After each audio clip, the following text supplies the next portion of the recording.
Hello guys, this is a response to Rob Stuart's video on why the carnivore diet and what vegans can learn from it.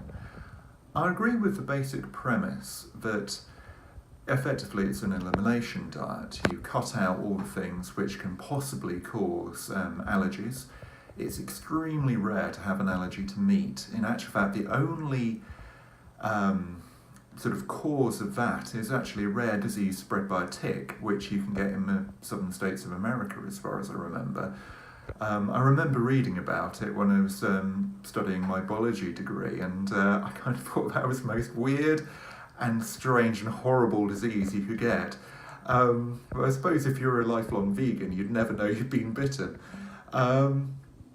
Just a weird medical oddity, that one. But anyway, getting on with the point. Yeah, I agree with him, it's an elimination diet. What I profoundly disagree with is his way of using it as a vegan. Using white rice or potatoes only for more than a month to completely remove what you're allergic to. One, potatoes.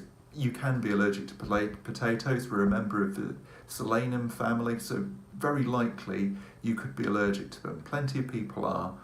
White rice, yeah, you wouldn't be allergic to that, but you would be massively deficient in everything else you need.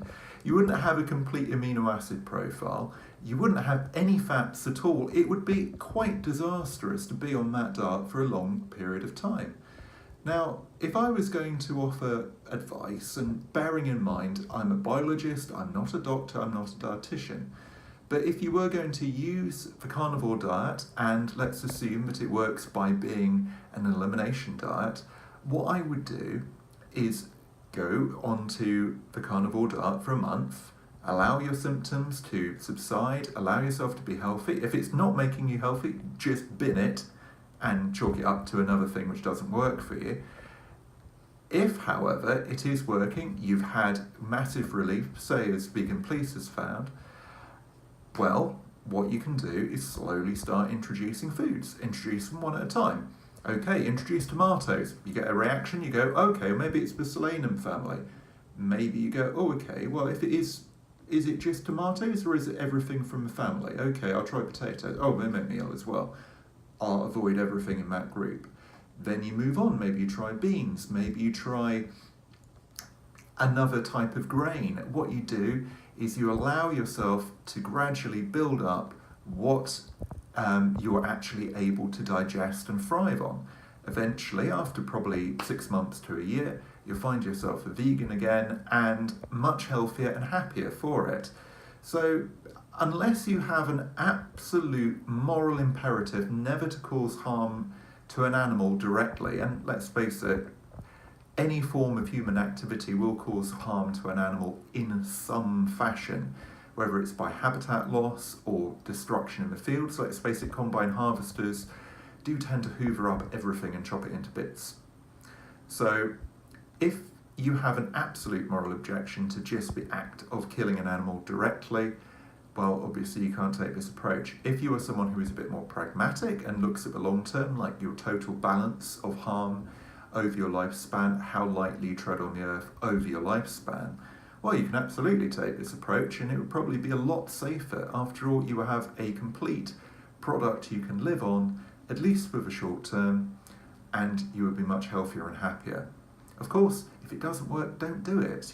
Don't get drawn into the carnivore mindset or the carnivore cult any more than you should get drawn into any of the kind of weird culty bits of veganism.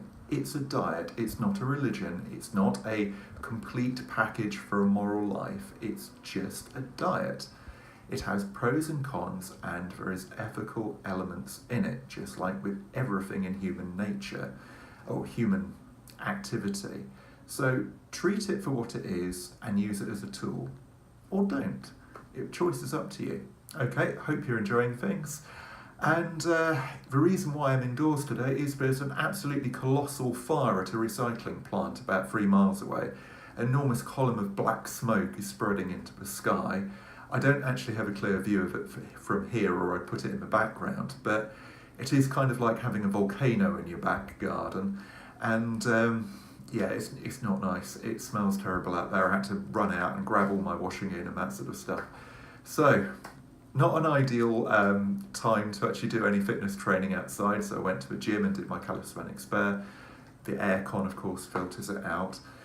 But very lucky most of the time in Guernsey to have beautiful, clean air washed, of course, over the whole Atlantic. We're very blessed most of the time. Okay, well, hope you're having a good day and hope you don't have anything horrible happening in your back garden. There's plenty of fires around the world, so I suppose it was bound to happen around here as well. It's been super dry. Okay, have a good one.